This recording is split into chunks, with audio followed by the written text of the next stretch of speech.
It's Preview Thursday here on the Locked On Buckeyes podcast, and here to help us learn all about the Nebraska Cornhuskers, who are the Buckeyes' next opponent, is Parker Gabriel from the Lincoln Journal-Star. Him and I jump into why Nebraska has lost so many close games, what this defense does to give top teams fits, and a whole lot more about the Cornhuskers football team in this episode of Locked On Buckeyes.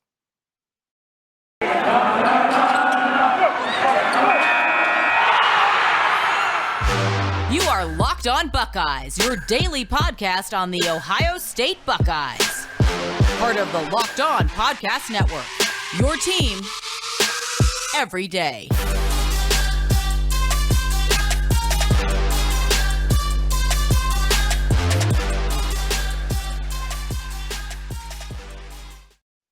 What is up, Buckeye fans? Welcome back to another episode of Locked On Buckeyes, part of Locked On Podcast Network. I'm your host, Jay Stevens, also the host of the Jay Stevens Podcast. It is Thursday, November 4th in the year 2021, and this episode of Locked On Buckeyes is brought to you by McDonald's. Proudly serving communities since 1965, McDonald's has always been more than just a place to get tasty, affordable food. It's an unofficial community center. A big thank you to our friends at McDonald's for always being there.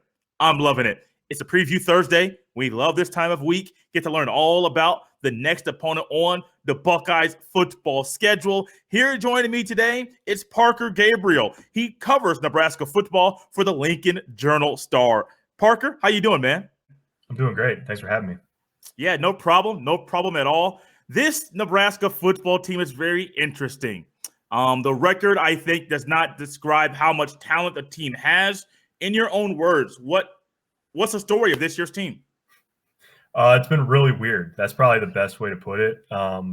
Nebraska's 3-6. They're 1-5 in the Big Ten. On paper, if you just go by the record, which of course is what matters at the end of the day, it's a bad football team. If you look at it by the metrics, it's a good football team. So, like, it's sort of hard to figure out. I mean, they're top 20 in the country in total offense. They're top 20 in the country, I think, in scoring defense.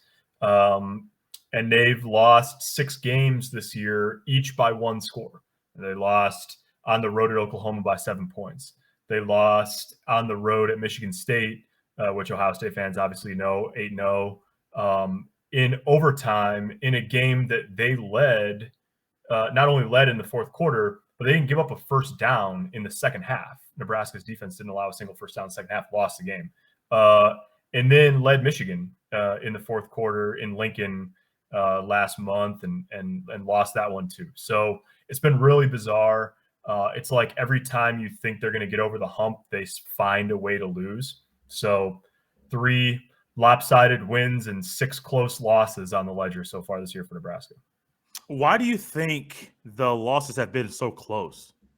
Well, it's a great question. I mean, at some point, I'm sort of analytically geared. I don't tend to go toward things like coaching is such a nebulous term. Of course, that has something to do with it. Culture is sort of a nebulous term, probably has something to do with it. But I think you could spin that the other way and say, well, they've played toe-to-toe with 3 top 10 teams, so culture can't be that bad. But it's been a myriad of reasons. They dominated the second half at Michigan State, had looked like they were going to win the game, and then the punter hits a ball 35 yards off target, and Jaden Reed walks into the end zone pretty much unchallenged at all for a punt return touchdown that tied the game late in the game. They had Michigan. They were leading Michigan. They had the ball with 3 minutes left and a chance to go kick a field goal and win. And Adrian Martinez, the experienced quarterback who started 36 games, inexplicably fumbles the ball in a pile with 1 minute and 40 seconds left. So they've just found way after way after way. It's like they're inventing new ways to lose games. And that's sort of been the MO for Nebraska this year. And they obviously don't like hearing that, but proof's in the pudding. Every time a game's been close, they've come up on the losing end rather than the winning side. People look at Adrian Martinez. He's been at Nebraska. You mentioned he has started 36 games. They look at him and they say he's the problem. I think at times he's not the problem. Right. Do you think the criticism is fair of his play this season? Yeah, well, the criticism of his play was fair last week. He threw 4 interceptions and they lost to Purdue. Overall, though, this year, like Adrian is in a lot of ways, I mean, he is the microcosm of Nebraska as a whole. He's played well for the most part this year. He's been dynamic a lot of the time this year. And then he has made he hasn't turned the ball over as frequently, at least he hadn't through the first 8 games until he had 4 interceptions against Purdue. But his turnovers have just come at terrible times. He had a fumble in their opener. Nebraska played week 0 against Illinois. They're tied with 30 seconds left before halftime, and he fumbled. Ended up being a scoop and score. And you go into halftime down 7 instead of being tied, and so that was a critical one week 1. Obviously, the one we already talked about against Michigan was a critical one. So he's played well. He's made a lot of big plays. And his turnovers had come at really bad times, even though it hadn't been very many of them until last week. And then last week, it just was sort of, he'd only thrown 3 interceptions on the season, including one against Oklahoma that was your sort of like 4th and 17. You got him try to make something happen. He'd been good with the football, and then he threw 4 last week, including a pick 6 that tied the game in the first half. And, so it's been hard to figure. If you look at, he's made a lot of big plays with his legs, and he's averaging 9.4 yards per attempt throwing the ball. So if you look at that, you look at him and say, man, the guy's dangerous, and he is. But they just, the mistakes, like for the team as a whole, it's not just Adrian. They've asked a lot of him. A lot of times it's, if he doesn't do it, it's not going to happen for Nebraska. They put a ton on his plate. But much like the team overall, when he's made mistakes, they've come at really, really bad times. Parker, I'm curious, and I know we're talking about mistakes and Martinez and criticism, but this team, you mentioned that they possibly put too much on his plate.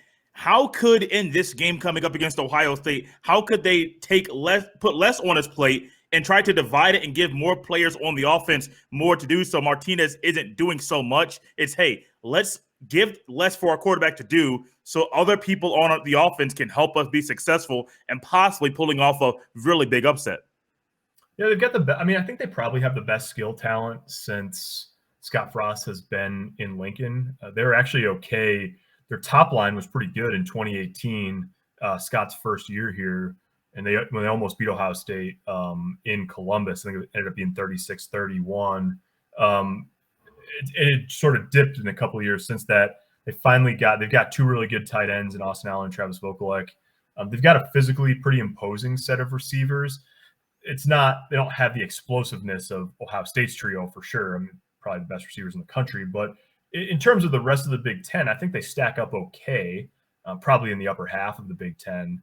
They don't have their top running back, Ramir Johnson, is a smaller guy. He's 5'11" and 185. He's a tough kid. Mm-hmm. He's just not, when they've handed it to him 20 times, he's been fine, but that does take a toll over the course of the season. So for me, I think it's really, they've got to put where they've really struggled offensively is up front on the offensive line. And so to me, the key is, I think you've got to give Adrian Martinez a lot of easy decisions, a lot of quick decisions. The more times that they'd like to throw the ball down the field, and so that they have them in long dropbacks and all of that. You just can't, if you do that 15 times a game, you might hit a couple, and then a couple of times, he's running for his life or he's getting hit or whatever. So I think they've got to, play fast and try to put him in situations where he can get in a rhythm in terms of making quick decisions and spreading the ball around to the guys, because they do have guys that have the ability to make plays on the perimeter. What's kind of the talk right now about Scott Frost and his tenure at Nebraska? Yeah, we got asked directly about his job status and sort of blocking out the noise, because his seat's really warmed up. I think it's flipped really fast. We were just talking about the Michigan game. That environment in Memorial Stadium in Lincoln was absolutely electric. It's the loudest I've heard it there. It's my 5th year on the beat, and they're leading Michigan, top 10 team in the country in the middle of the 4th quarter, and the crowd's going bananas. And it's sort of like it felt in that moment like, hey, this might be, one win isn't going to entirely turn a program around, but it felt like that moment where this is what it's supposed to look like here, and then it didn't happen. And then they went up and got pushed around against Minnesota and Minneapolis and came out of a bye week and lost to Purdue. And suddenly you go from this, hey, you've taken a couple top 10 teams to the limit. Let's see if they can make a run in the second half, to they've lost 3 in a row. They're 3-6. And the 3 teams left on the schedule, Ohio State, and then they play Wisconsin and Iowa.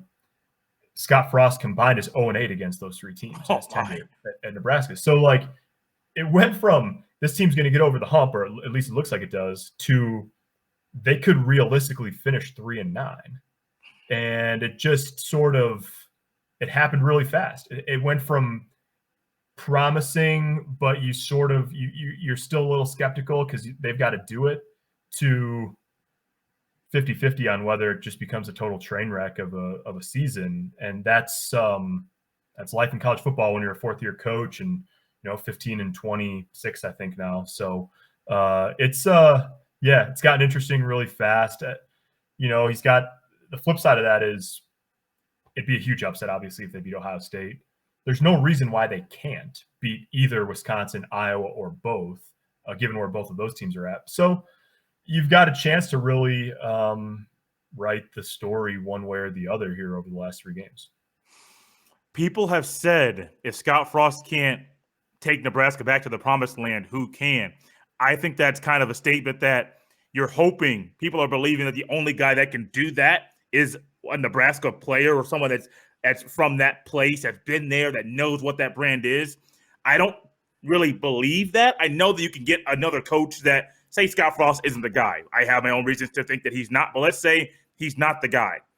Let's say you go out and get somebody else that has no tie to Nebraska, then all of a sudden you see that they're doing things that nobody else has done in 20 years at Nebraska. I don't think it has to be a Nebraska guy, but I do think that's some added pressure, Parker, on Scott Frost, saying he's going to take us to the promised land because he was the last starting quarterback of our team the last time he won a national championship. I mean, the play on the field is one thing. That's one thing to respond to. But it's a whole lot different when you have everybody in your ear, people on TV, radio saying, if it's not Scott Frost, who can do it? Yeah, and he talked a little bit about that earlier in the year. It's actually before they played Michigan, because there's a lot of similarities, obviously, between Jim Harbaugh and Frost in terms of former quarterbacks back at their alma mater. Harbaugh's obviously won a lot more games at Michigan than Scott has here, but yeah, he said, it's always, if anything, it brings more, it's more intense. There's more pressure when it's your alma mater and you're there. There's a bunch of guys in the Big Ten that are that way. Obviously, Paul Chryst at Wisconsin, played there. And so it's not unique in college football. It's not overly common. The thing with the sort of coaching situation in general is you think that way. Fans tend to think that way until they see that it doesn't work. Right. And then at that point, it's like, well, if you're a fan, you're like, I sort of have to believe that maybe someone else can do it, because if I don't believe that, then what's left? Nothing, right? So, whether it gets turned around under Scott or whether they end up making a change, and I don't think that's impossible after this year, obviously, and certainly if he's back in 2022, that they have to win in 2022. So as long as this is sort of in question, it's that whole conversation is going to happen. They've had a couple of outsiders and a couple of insiders sort of since Frank Solich was fired. And, Bill Callahan was an outsider. They had talent and never quite got over the hump. Bo Pelini's not from here, but he had coached here as an assistant and as a defensive coordinator. Same thing. I mean, he won 9 games every year he was in Lincoln, but they never won a conference championship or really got over the hump. And then Mike Riley was a total outsider. That didn't work. Now they're back to an insider and it's not working. So you just doesn't matter. I mean, it's the same as anything, whether it's this year, next year, 10 years from now, whoever the next head coach is at Nebraska, you just got to find the right person. That's the real thing, is you got to find the right person. It doesn't matter if they're from Nebraska or they're from, Texas or wherever. What are some things that have worked for this offense this season? Well, they've been at their best when Adrian Martinez has been healthy and effective in the run game. When they're humming on offense, they're really fun to watch because they've produced big plays down the field in the passing game at a higher rate than at any point under Frost so far the past 4 years. So they've got the ability to take the top off defense, which really really hindered them the past 2 years, 19 and 20. They've got that resolved for the most part this year.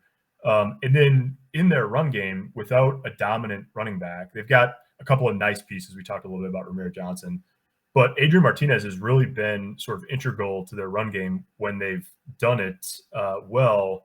And they run a lot of option principles. You'll see them run pretty much true speed option to the edge. They run veer and midline basically out of the pistol and out of shotgun. Yeah. They're running counter stuff. It's really, their run game is unique and it's been effective at times. Now, Martinez has not been fully healthy, in part because they've leaned on him so heavily in the run game, sort of the catch-22 that they've dealt with and he's dealt with his whole career.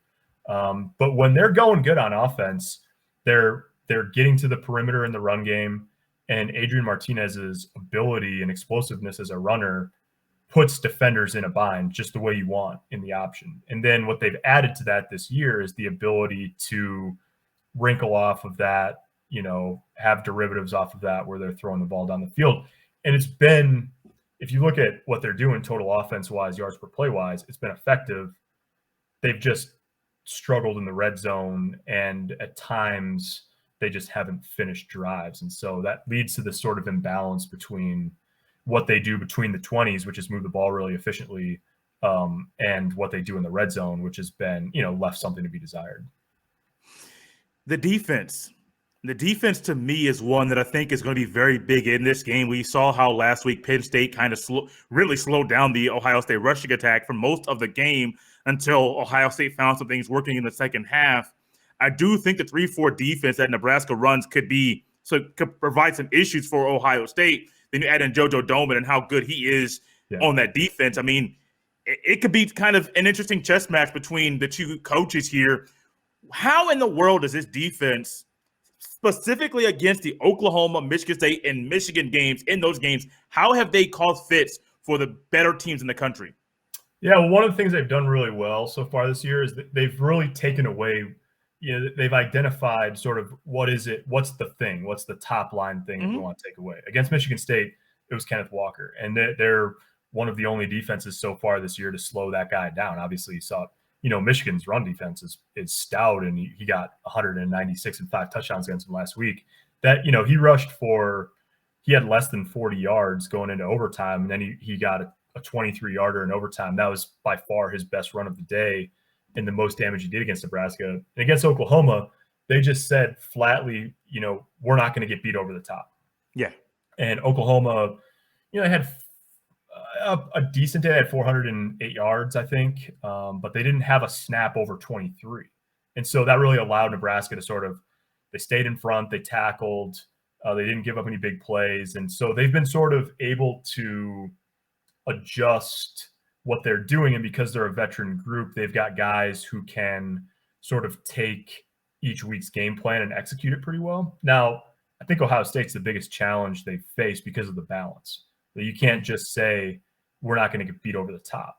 Kennedy Brooks and the Oklahoma backs they're pretty good, but I think Travion Henderson's probably better than either of those guys that Oklahoma has.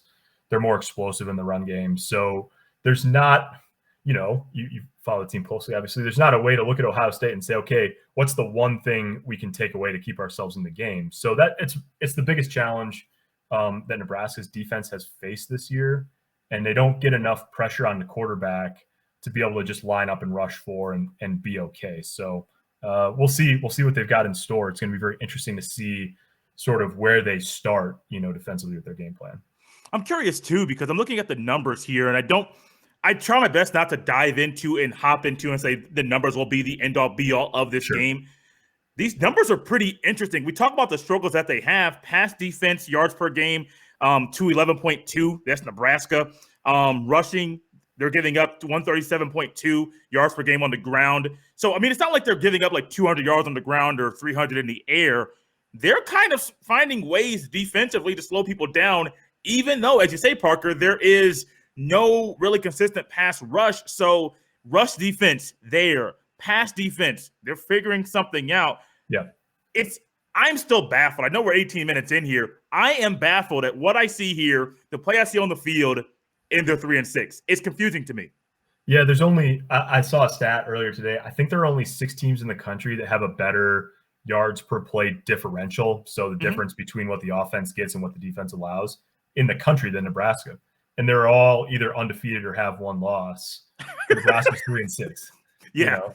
So it's really like that's what a lot of times you hear college coaches say the team X team we're playing this week is really good and they're fundamentally sound. And sometimes what they're talking about a bad team and they're being polite. It's just what you say.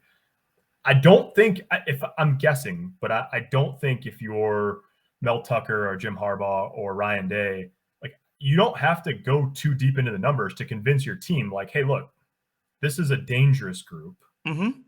But then the other thing, which I think the West, you really get this sense with the way that teams in the West have played Nebraska. The other thing is it doesn't take a lot to convince your team. Just stay after it. Yeah. If you stay after them, they'll crack at some point. You know, that they've lost all these close games. Their coach is on the hot seat. You know, they've lost 6 games by 1 score. So all you got to do is get them to the 4th quarter and make the play, and you're in good shape. So it's a really I don't, you know, I obviously think about it from the Nebraska perspective a lot. I think if you were preparing for them, it would feel like a dangerous game, but also one that if you've got a mentally tough group, you know, you've got every chance to knock them out at some point over the course of 60 minutes.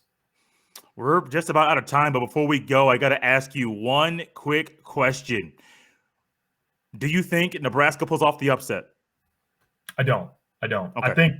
I think they've got, it's sort of like we were just saying, I think they've got a stretch of quality play in them, some, you know, for a stretch of the game, but they haven't been able to get over the hump so far this year. And this is the biggest hump that they've been asked to get over. So I'll believe it when I see it. You know, it would be, I guess it'd be less surprising than say like 2019. But it'd be a major surprise, I think, if Nebraska were to actually walk out Saturday with a win.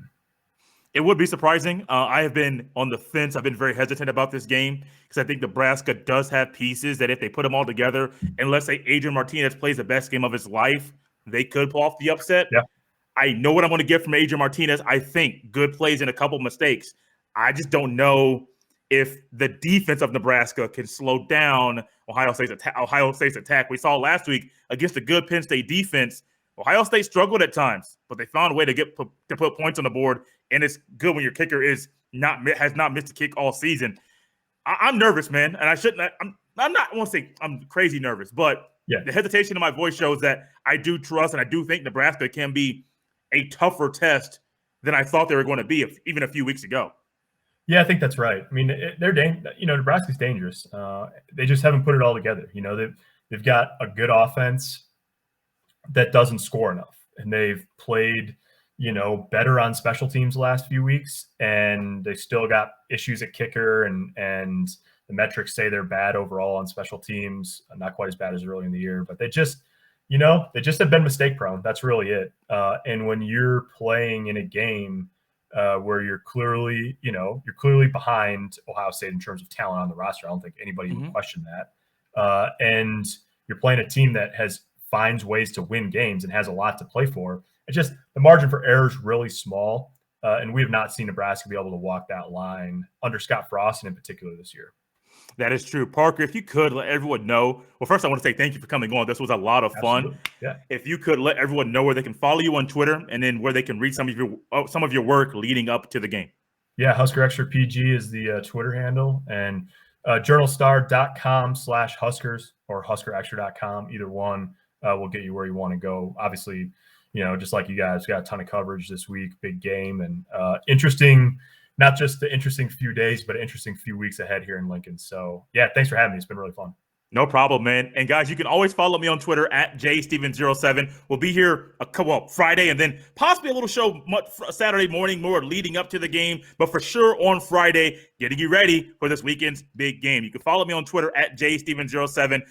Follow the podcast on YouTube, Locked On Buckeyes, Odyssey app, Apple Podcasts, wherever you get your podcast. Locked On Buckeyes is free every single day. Big game coming up. I'm excited. Parker was here with me. Guys, let's stay tuned. This game might be closer than we think.